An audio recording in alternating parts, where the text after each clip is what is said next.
Bienvenue dans Voyage dans l'inexplicable. Aujourd'hui, nous abordons avec bienveillance un sujet délicat et profondément humain, le devenir des âmes des personnes ayant mis fin à leur jour.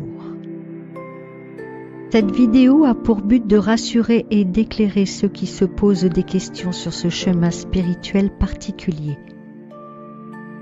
Une transition particulière empreinte de compréhension. Lorsqu'une âme quitte le monde terrestre par suicide, elle traverse une transition unique, adaptée à son état émotionnel et à ses circonstances. Contrairement à certaines croyances anciennes, il n'y a ni punition ni rejet dans l'au-delà. Chaque âme est accueillie par des guides spirituels et souvent par des proches déjà décédés, avec une immense compassion pour la souffrance qui a conduit à cette décision. Transitions différentes selon les cas. Certaines avancent rapidement vers la lumière, tandis que d'autres traversent des étapes plus complexes, parfois marquées par des regrets, des attachements ou une confusion temporaire. Les cas particuliers, le suicide assisté et les souffrances physiques. Il est important de distinguer les suicides causés par des douleurs physiques insupportables ou des maladies incurables. Dans ces situations, l'âme est souvent accueillie avec une compréhension encore plus grande, car la décision découle d'un désir de mettre fin à une souffrance intense et prolongée. Les guides spirituels expliquent souvent à ces âmes que leur expérience terrestre a été marquée par une leçon sur les limites du corps physique et les épreuves qu'il peut imposer. Ces âmes ne traversent pas nécessairement les mêmes blocages ou regrets que celles parties dans un état de désespoir émotionnel. La compassion envers elles est immense et leur transition vers la lumière est généralement plus douce. Les âmes bloquées, pourquoi et comment? Certaines âmes, après leur départ, ne parviennent pas à rejoindre la lumière immédiatement. Ces âmes que l'on appelle parfois bloquées restent entre deux plans spirituels. Ce phénomène peut être lié à des émotions, des attachements ou à une grande confusion lors de leur transition. Il est important de comprendre que cet état est temporaire et que, même si elles semblent isolées, ces âmes ne sont jamais abandonnées par les guides spirituels ou leurs proches décédés. Pourquoi certaines âmes restent bloquées? Les raisons pour lesquelles une âme reste bloquée sont multiples. Voici les plus fréquentes. Un regret intense, l'âme et ses prises de conscience. Lorsqu'une âme quitte le monde physique, elle entre dans une phase de rétrospection où elle revoit les choix qu'elle a faits durant sa vie terrestre. Une âme suicidée peut ressentir un profond regret en comprenant qu'elle aurait pu surmonter ses épreuves ou qu'elle a causé de la peine à ses proches. Exemple.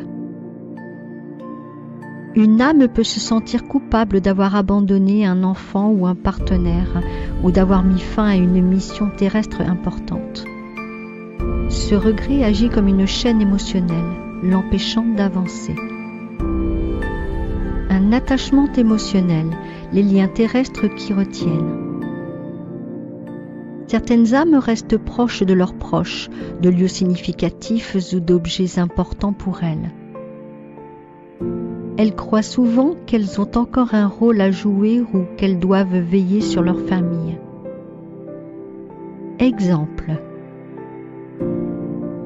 Une âme peut hanter sa maison convaincue qu'elle doit encore protéger ses proches ou surveiller ses biens. Cette obsession peut la retenir dans une boucle temporelle. Une culpabilité persistante, le poids émotionnel. Les âmes qui ressentent une immense culpabilité face aux conséquences de leurs gestes, en particulier après un suicide, peuvent avoir du mal à se pardonner. Ce poids émotionnel les maintient dans un état de stagnation spirituelle. un choc ou une incompréhension liée à la transition. Une âme qui part dans un état de désespoir ou de détresse peut ne pas réaliser qu'elle a quitté son corps physique. Elle continue alors à vivre dans une sorte de réalité alternative, répétant des gestes ou des routines de son quotidien. Exemple. Une âme suicidée peut ne pas comprendre pourquoi les vivants ne la voient pas. Elle peut rester attachée à son lieu de décès ou errer dans des endroits familiers. Les âmes bloquées et les lieux hantés. Certaines âmes bloquées se manifestent comme des présences dans les lieux qu'elles occupaient de leur vivant. Ce phénomène est souvent perçu comme des hantises, bien qu'il ne s'agisse pas d'une malveillance mais d'une incapacité à avancer. Le lieu du décès. Beaucoup d'âmes restent attachées au lieu où elles ont mis fin à leur vie, souvent par incompréhension ou par regret. Leur maison. Elles peuvent continuer à habiter leur ancien domicile, reproduisant des gestes de leur quotidien terrestre, comme si elles y vivaient encore. Les vivants ressentent leur présence par des phénomènes tels que des bruits inexplicables, des objets déplacés, des sensations de froid ou une atmosphère lourde dans certaines pièces. Histoire. Aider une âme suicidée bloquée dans une maison. Je me souviens d'une intervention marquante en tant que médium clairaudiente. Une famille m'avait contactée pour résoudre des phénomènes étranges dans leur maison, des bruits de pas la nuit, des portes qui sont trouvées seules et une atmosphère pesante dans le salon. Dès mon arrivée, je ressentis une énergie lourde, empreinte de tristesse. Dans le salon, je perçus un homme d'une trentaine d'années, assis sur un fauteuil, l'air désemparé. Par ma clairaudience, j'entendis ses pensées. Pourquoi personne ne me voit? Pourquoi suis-je toujours ici? Cet homme s'était suicidé dans cette maison plusieurs années auparavant. Il était profondément confus, ne réalisant pas qu'il était mort. En le contactant par clairaudience, j'appris qu'il regrettait son geste et qu'il restait attaché à ce lieu, pensant encore protéger ses proches. Avec douceur, je lui expliquai son état. Tu n'es plus dans ton corps physique. Il est temps pour toi de te libérer de cette douleur. Des guides et des proches t'attendent pour t'accueillir dans la lumière. Il semblait hésitant, répétant. Je n'aurais pas dû faire ça, j'ai tout gâché. Je l'encourageai à regarder autour de lui et à chercher la lumière. Peu à peu, il s'apaisa et finit par percevoir un proche décédé venu l'accueillir. Une lumière douce emplit la pièce et je sentis son énergie s'élever. Quelques jours plus tard, la famille me contacta pour me dire que l'atmosphère dans la maison était devenue plus légère et que les phénomènes inexpliqués avaient cessé. La notion d'apprentissage dans l'au-delà. Le suicide n'est jamais une fin spirituelle. L'âme continue son cheminement, même après un départ volontaire, car l'évolution spirituelle est un processus éternel.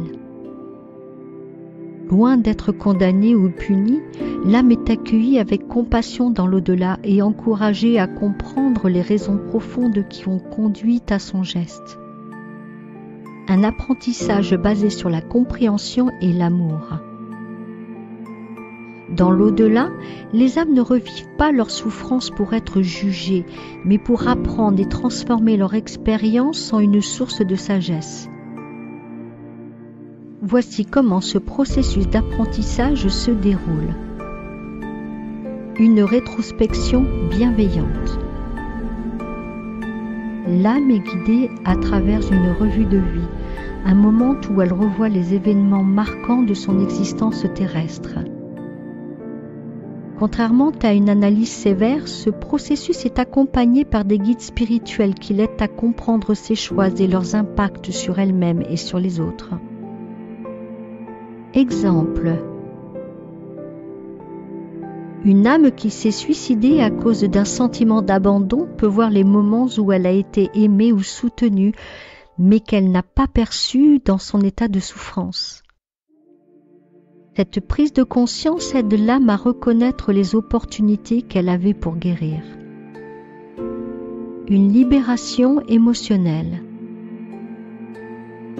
L'âme est invitée à travailler sur les émotions non résolues qui ont contribué à son départ, tristesse, culpabilité, colère ou désespoir. Ce travail émotionnel est essentiel pour libérer les poids qui auraient pu l'empêcher de progresser spirituellement. Un apprentissage sans réincarnation immédiate. Certaines âmes choisissent de rester dans l'au-delà pour continuer leur apprentissage sans retourner immédiatement dans une vie terrestre. Dans ces cas, elles travaillent directement sur les énergies ou les schémas émotionnels qui les ont influencées.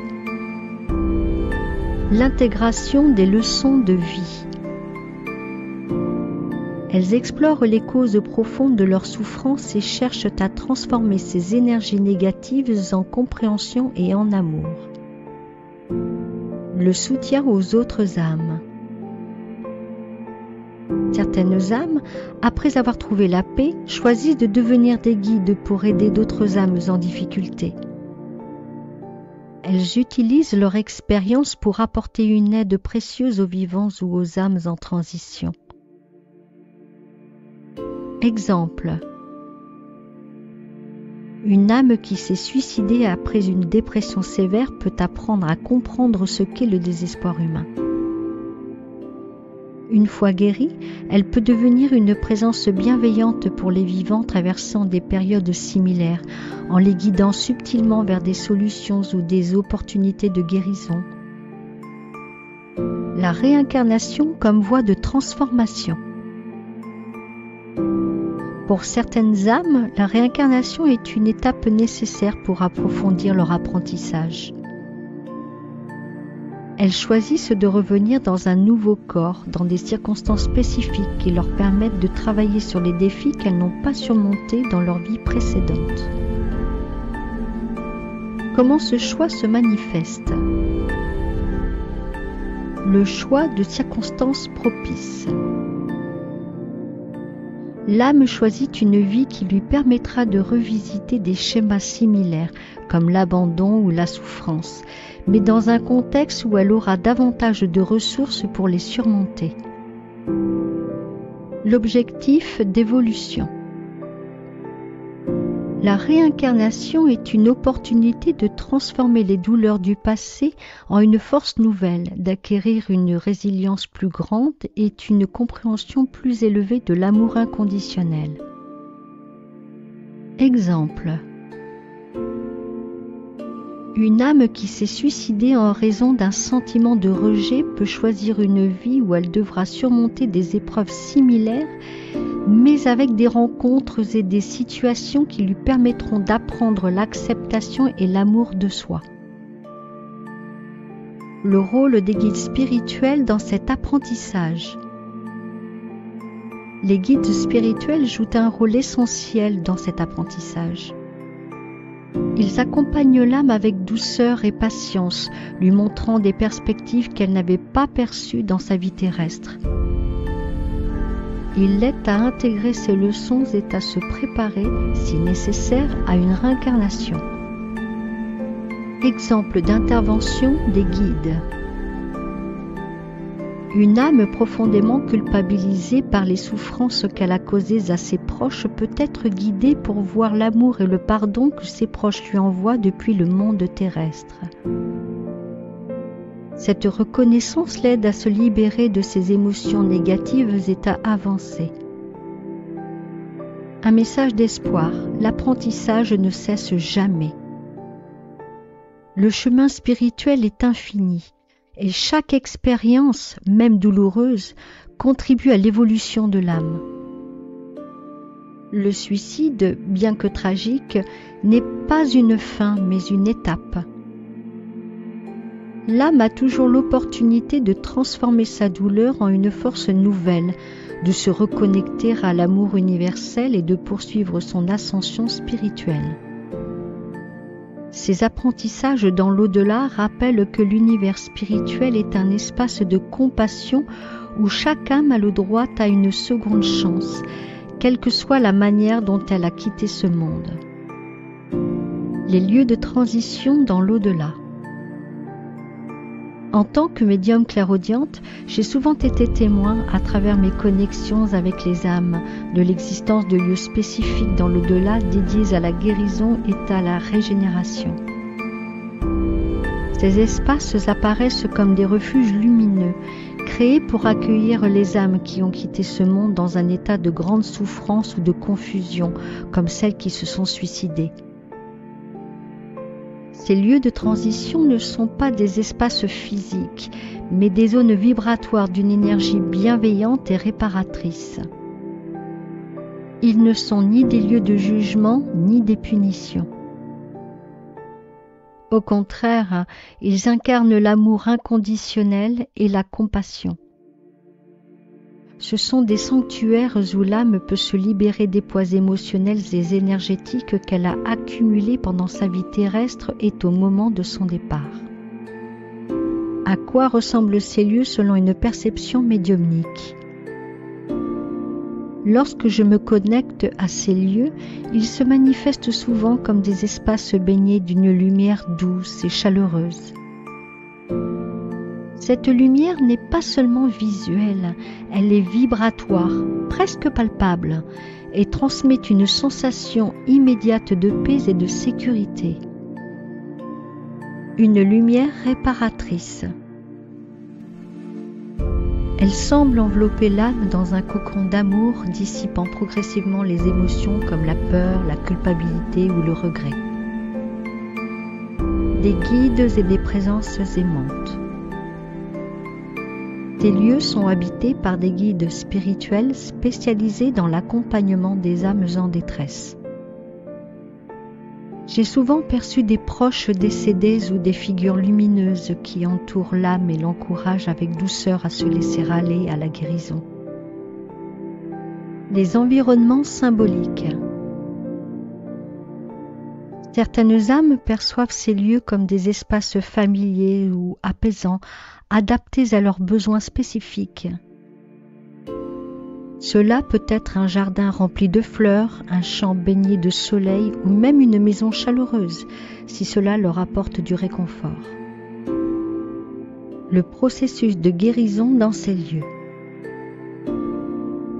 Ces sanctuaires vibratoires servent à plusieurs étapes de la guérison spirituelle. L'apaisement émotionnel. Lorsqu'une âme arrive dans cet espace, elle peut ressentir un relâchement immédiat des émotions lourdes qu'elle portait en quittant le monde terrestre. La compréhension et l'intégration. Avec l'aide des guides, l'âme commence à comprendre son parcours terrestre, y compris les raisons qui l'ont conduite à son geste. Ce n'est pas un jugement, mais une prise de conscience bienveillante qui l'aide à intégrer les leçons de son expérience. La régénération énergétique. L'âme reçoit une énergie lumineuse qui répare les blessures émotionnelles et spirituelles causées par la souffrance vécue avant son départ. Cette régénération est essentielle pour permettre à l'âme de retrouver son équilibre. La préparation à la prochaine étape. Une fois que l'âme est prête, elle quitte ces lieux pour continuer son chemin spirituel. Cela peut inclure une réintégration dans des sphères plus élevées ou la préparation à une future réincarnation, selon son évolution. Pourquoi ces lieux sont-ils nécessaires pour les âmes suicidées ? Les âmes qui se suicident quittent souvent ce monde dans un état de désespoir ou de confusion. Contrairement à une transition naturelle, leur départ est souvent abrupt, marqué par des émotions intenses. Ces lieux de transition leur offrent un espace pour se reconnecter à elles-mêmes sans pression. Une opportunité de se décharger de leur douleur dans un environnement où elles se sentent en sécurité. Une chance de rencontrer leurs guides ou proches décédés qui viennent les rassurer et leur montrer qu'elles ne sont pas seules. Ces lieux vibrent d'un amour inconditionnel qui rappelle à l'âme qu'elle est digne de pardon, de paix et de rédemption, peu importe les circonstances de son départ. Une expérience personnelle, ce que j'ai perçu en tant que médium. Je me souviens d'un contact avec une âme qui avait mis fin à ses jours et qui était restée bloquée dans un état de confusion.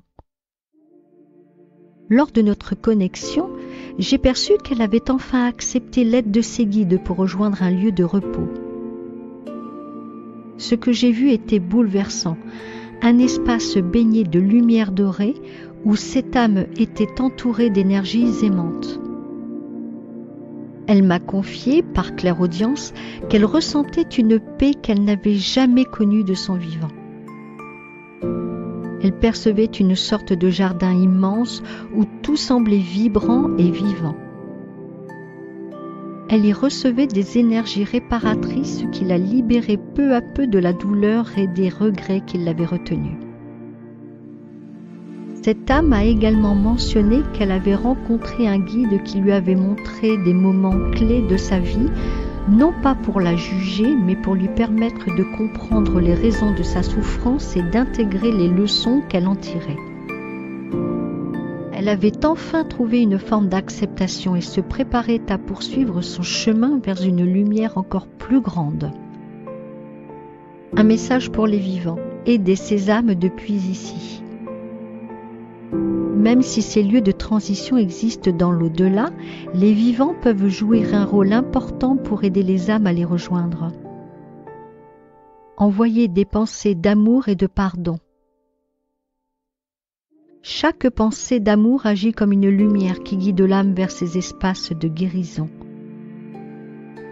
Allumer une bougie ou méditer. Ces gestes simples créent un pont énergétique qui facilite la transition. Demandez aux guides de les aider. Vous pouvez adresser une intention à leur guide spirituel en disant « Je demande que cette âme soit entourée de lumière et guidée vers un lieu de repos et de paix. » La connexion entre les âmes suicidées et les vivants. Les âmes suicidées cherchent souvent à rassurer les vivants, surtout si elles perçoivent chez eux des sentiments de culpabilité ou de chagrin. Elles envoient fréquemment des signes subtils comme une sensation de présence, des rêves apaisants, des objets déplacés ou des phénomènes inhabituels et des synchronicités marquantes.